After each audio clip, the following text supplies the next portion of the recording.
So ನಿಮ್ಮ ಅಡಿಕೆ ತೋಟದಲ್ಲಿ ಕೆಂಪೇಗೌಡನ ಜಯಂತಿ ಮಾಡ್ತಾ ಇದ್ದೀರಾ. ಸೊ ಏನು ಸರ್ ಉದ್ದೇಶ, ಇದ್ರ ಬಗ್ಗೆ ಸ್ವಲ್ಪ ಮಾಹಿತಿ ಕೊಡಿ ಸರ್. ಉದ್ದೇಶ ಏನಂದ್ರೆ ನಮ್ಮ ಕೆಂಪೇಗೌಡ ಅಂದ್ರೆ ಒಬ್ಬ ಒಕ್ಕಲರ ರೈತನ ಮಗನಾಗಿ ಹುಟ್ಟಿರೋದಿದ್ದಾನ. ಹುಟ್ಟಿ ಬೆಂಗಳೂರಿಗೆ ಸಾಕಾದಷ್ಟು ಅಭಿವೃದ್ಧಿ ಮಾಡಿ ಹೆಸರು ಗಳಿಸಿರೋದಿದ್ದಾನ. ನಾನು ಒಬ್ಬ ರೈತನ ಮಗನಾಗಿ ನನ್ನ ತೋಟದಲ್ಲೇ ಅವ್ರಿಗೆ ಒಂದು ಸನ್ಮಾನ ಮಾಡೋಣ ಅಂತ ನನಗೆ ಸಂತೋಷದಿಂದ ಮಾಡ್ತಾ ಇದ್ದೀನಿ. ಅಣ್ಣ ತಮ್ಮಗಳೆಲ್ಲ ನಮ್ಮ ರಮೇಶ, ರಾಜಣ್ಣ, ಈಗ ರಜನಿಕಾಂತ್ ಅಂತ, ಈ ರಮೇಶ, ಭೂತೇಶ, ಈಗ ಗೌತಮ, ಈಗ ರಂಗನಾಥ್, ಇವೆಲ್ಲ ಅಣ್ಣ ತಮ್ಮಗಳು ಒಂದೇ ತಾಗನೆ ಒಂದು 20 ಎಕರೆ ಅಡಿಕೆ ತೋಟ ಬಂದೈತೆ. 20 ಎಕರೆ ಅಣ್ಣ ತಮ್ಮದೆಲ್ಲ ಒಂದೇ ತಾಗೆ ಒಂದೇ ಬೌಂಡ್ರಿ ಇಲ್ಲೆಲ್ಲ ಅಡಿಕೆ ತೋಟ ಬಂದಿರೋದ್ರಿಂದ ನಾವು ಖುಷಿಗೆ ಒಂದು ನಮ್ಮ ಕೆಂಪೇಗೌಡಂದ ತೋಟದ ಮನೆಯಲ್ಲೇನೆ ಒಂದು ಸಂಭ್ರಮ ಮಾಡೋಣ ಅಂತಂದೇಳಿ ಮಾಡ್ತಾ ಇದೀವಿ ನಾವು. ಓಕೆ, ನಾವು ಇದೇ ವರ್ಷದಿಂದ ಮಾಡ್ತಾ ಇದೀವಿ ಸರ್. ನಾವು ಇಲ್ಲೇ ಎಲ್ಲ ಅಣ್ಣ ತಮ್ಮಗಳೆಲ್ಲ ಒಂದೇ ಹತ್ರ ಇರೋದ್ರಿಂದ ನಾವು ಬೇರೆ ಕಡೆ ಏನು ಹೋಗೋದಂತ ಹೇಳಿ ಇಲ್ಲೇ ಒಂದೇ ಜಾಗದಾಗೆ ಕೆಂಪೇಗೌಡರನ್ನ ಆಚರಿಸ್ಬೇಕಂತ ಉದ್ದೇಶ. ತೋಟದಲ್ಲೇ ಮಾಡ್ಬೇಕಂತ. ಸೊ ನಿಮ್ದೆಲ್ಲ ಎಷ್ಟು ಎಕರೆ ತೋಟ ಇದೆ ಅಣ್ಣ ತಮ್ಮಗಳದೆಲ್ಲ ಸೇರಿ? ನಮ್ದೆಲ್ಲ ಟೋಟಲ್ ಒಂದು 20 ಎಕರೆ ಐತೆ ಸರ್. ಆಲ್ರೆಡಿ ಫಸಲು ಬಂದಿದೆ? ಬಂದಿದೆ, ಬರ್ತಾ ಇದೆ. Okay okay okay. ಭೂತೇಶ್ ಅಂತ, ಕೋನಿಗರಲ್ಲಿ, ಕೆರೆ ತಾಲೂಕು, ಚಿತ್ರದುರ್ಗ ಡಿಸ್ಟಿಕ್, ಪರಶಂಪುರ ಹೋಬಳಿ, ಟಿಎನ್ಕೋಟೆ ಗ್ರಾಮದಲ್ಲಿ ಈ ಕೋನಿಗರಲ್ಲಿ ನಮ್ಮ ಶ್ರೀಕಂಠಪ್ಪರ ತೋಟದಲ್ಲಿ ಇಲ್ಲಿ ಅಣ್ಣ ತಮ್ಮಗಳೆಲ್ಲ ಸೇರ್ಕೊಂಡು ಒಂದು ಕೆಂಪೇಗೌಡಂದು ಜಯಂತಿಯನ್ನ ಆಚರಿಸ್ತಾ ಇದ್ದೇವೆ. ಅಡಿಕೆ ತೋಟದಲ್ಲಿ ಎಲ್ಲರೂ ಸೇರ್ಕೊಂಡು ನಮ್ಮ ಕುಟುಂಬದವರೆಲ್ಲನ ಒಂದು ಅದ್ಭುತವಾಗಿ ಒಂದು ಆಚರಣೆ ಮಾಡ್ಬೇಕಂತಂದೇಳಿ ಇವತ್ತು ಆಚರಣೆ ಮಾಡ್ತಾ ಇದ್ವಿ. ಅದೇ ಬೆಳೆದಂತ ಬೆಳೆಯಲ್ಲಿ ಈ ಹಸಿರು ತೋಟದಲ್ಲಿ ಮಾಡಿದ್ರೆ ಒಂದು ಚೆನ್ನಾಗಿರುತ್ತೆ ಅಂತಂದೇಳಿ ನಾವೆಲ್ಲ ರೈತರ ಮಕ್ಕಳಾಗಿರೋದ್ರಿಂದ ಅವರು ನಮ್ಮ ಕುಂಚಿಟಿಗರು ಆಗಿರೋದ್ರಿಂದ ನಮ್ಗೆ ಒಂದು ಹೆಮ್ಮೆ ಇರೋದ್ರಿಂದ ಎಲ್ಲರೂ ಸೇರ್ಕೊಂಡು ಒಂದು ಆಚರಣೆ ಮಾಡ್ತಾ ಇದೀವಿ. ನಾವೆಲ್ಲ ಅಣ್ಣ ತಮ್ಮಗಳು ಒಂದೇ ತಗ ತೋಟ ಮಾಡಿರೋದ್ರಿಂದ ಏನೋ ಒಂದು ನಾವು ಸಂಭ್ರಮ ಇಟ್ಕೊಂಡು ಹೊಂದಾವಣಿಕೆಗೆ ಎಲ್ಲ ತೋಟದಾಗ ಮಾಡೋಣ ಅಂತ ಮಾಡ್ಕೊಂಡು ಹೋದ್ವಿ. ಈಗ ನಮ್ಮ ರಮೇಶ ಅಂತ ನನ್ನ ತಮ್ಮ, ಅವನವು 2000 ಗಿಡ ಫಸ್ಲಿ ಬಂದಿದೆ. ಈಗ ನಮ್ಮ ಅಣ್ಣ ರಂಗಶಮಣ್ಣ ಅಂತ ಈತವನು 1,500 ಗಿಡ ಫಸ್ಲಿ ಬಂದಿದೆ. ಈಗ ನಮ್ಮ ರಂಗನಾಥಪ್ಪ ಅಮ್ಮ ಇವ್ರವನು 1,200 ಗಿಡ ಫಸ್ಲಿ ಬಂದಿದೆ. ಈಗ ನಮ್ದು ಒಂದು 2,000 ಗಿಡ ಫಸ್ಲಿಗೆ ಬಂದೈತೆ.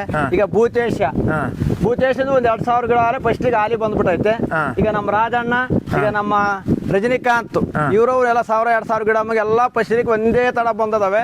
ಬಹಳ ಚೆನ್ನಾಗಿ ಅಮ್ಮಗೆ ಈಗ ನಮ್ಮ ತೋಟನು ಈ ಮಟ್ಟಕ್ಕೆಲ್ಲನ ನಾವು ಒಬ್ರಿಗೊಬ್ರು ಅಣ್ಣ ತಮ್ಮಗಳೆಲ್ಲ ಹೊಂದಾವಣಿಕೆಯಿಂದ ನಾವು ಒಬ್ಬರು ನೋಡ್ಕೊಂಡು ಒಬ್ಬರು ಅಮ್ಮಗೆಲ್ಲ ಚೆನ್ನಾಗಿ ಇಷ್ಟು ಈ ಲೆಕ್ಕಕ್ಕೆ ಬೆಳೆಸಿದ್ವಿ. ನಾವು ಹೊಂದಾವಣಿಕೆಗೆ ಹಂಗೆ ಬಾಳ್ಕೊಂಡು ಹೋಗ್ತಾ ಇರೋದ್ರಿಂದ ನಾವು ಒಂದು ಕೆಂಪೇಗೌಡನ ತೋಟದಲ್ಲೇ ಆಚರಿಸ್ಬೇಕಂತ ಅಂದ್ಕೊಂಡು ಮಾಡಿವಿ. ಈಗ ನಮ್ಮ ತೋಟದ ಬಗ್ಗೆ ನೀವು ಸ್ವಲ್ಪ ನೋಡಿದ್ರು ನಿಮ್ಗೂ ಯಾರನ್ನ ನೋಡೋಂಥ ರೈತರಿಗೆ ನಾವು ಈ ತರ ಮಾಡಿದೀವಿ. ಹೋದ ವರ್ಷ ಅಡಿಕೆ ಫಸ್ಟ್ ಸ್ವಲ್ಪ ಬಿಸಿಲಿಗೆ ಹಳ್ಳು ಎಲ್ಲ ಇದಾಗ್ಬಿಟ್ಟಿತ್ತು.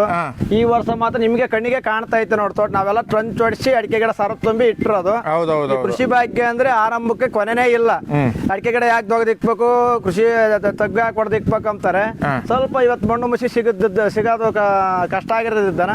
ಅದೇ ಮಣ್ಣನ್ನೇ ಮೇಲೆ ಬೋದಿಗೆ ಹಾಕ್ಯಂಡ್ರೆ ಆ ಮಣ್ಣು ಗಾಳಿಗೆ ಹಾರ್ಕೊಂತ ಇರುತ್ತೆ. ಸೈಡ್ನಾಗ ಮಣ್ಣು ತಗ್ಗಿ ಬೀಳ್ತಾ ಇರುತ್ತೆ. ತಗ್ಗಿಗೆ ಸರ್ಬನು ಹಾಕ್ಯಬಹುದು. ಈಗ ನೋಡಿ ಇವೆಲ್ಲನ ನಾವು ಹೇಳೋದೇನಪ್ಪ ಅಂದ್ರೆ ಟ್ರಂಚ್ನಾಗ ಇಕ್ಕಿ ಬೆಳೆಸಿರೋದ್ರಿಂದ ಫಸಲು ಕಾಣ್ತಾ ಐತೆ, ಗಿಡನೂ ಕಣ್ಣೆದ್ರಿಗೆ ಕಾಣ್ತಾ ಇದಾವೆ. ಕಣ್ಣಿಂದ ಎಲ್ಲರೂ ನೋಡ್ಬೋದು. ಅದಕ್ಕೇನು ಆಲ್ರೆಡಿ ಅಲ್ಲೇ ಕೊಯ್ಲಿ ಬಂದಿದೆಯಲ್ಲ, ಅಲ್ಲೇ ಕೊಯ್ಲಿ ಮಾಡಿದಾರೆ ಹೆಂಗೆ? ಈಗ ಇನ್ನ ಕೊಯ್ಲಿಗೆ ಬಂದೈತೆ, ಇನ್ನ ಕೊಯ್ದಿಲ್ಲ. ಸೊ ಎಲ್ಲದ್ರಲ್ಲೂ ಆಲ್ರೆಡಿ ಹಣ್ಣು ಅಂದ್ರೆ ಒಂಥರ ಎಲ್ಲ ಹಣ್ಣಾದಂಗೆ ಕಾಣ್ತಾ ಇದೆ. ಸೊ ಎಲ್ಲ ಯಾವ ತಳಿ ಗೊನೆ ಸರ್ ಇವೆಲ್ಲ? ಇದು ಹೇಳ್ಬೇಕಂದ್ರೆ ಇದು ಈ ಹಳೆ ತೋಟ, ಅದು ಮುಂದಾಗಿಂದು. ಇದು ಈಗ ಹಿಂದುಳಿದು ಹಾಕಿರೋ ತೋಟ. ಈ ತೋಟ ಅಂದ್ರೆ ಇದು ಎಲ್ಲದಪ್ಪ ಅಂದ್ರೆ ಶಿರಾ ತಾಲೂಕು ಕಗ್ಗಲಡ ಅಂತ. ಕಗ್ಗಲಡ ರಾಮಲಿಂಗಪ್ಪ ಅಂಬ ಅವರು ತಂದಾಕಿದ್ವಿ ಗೋಟು.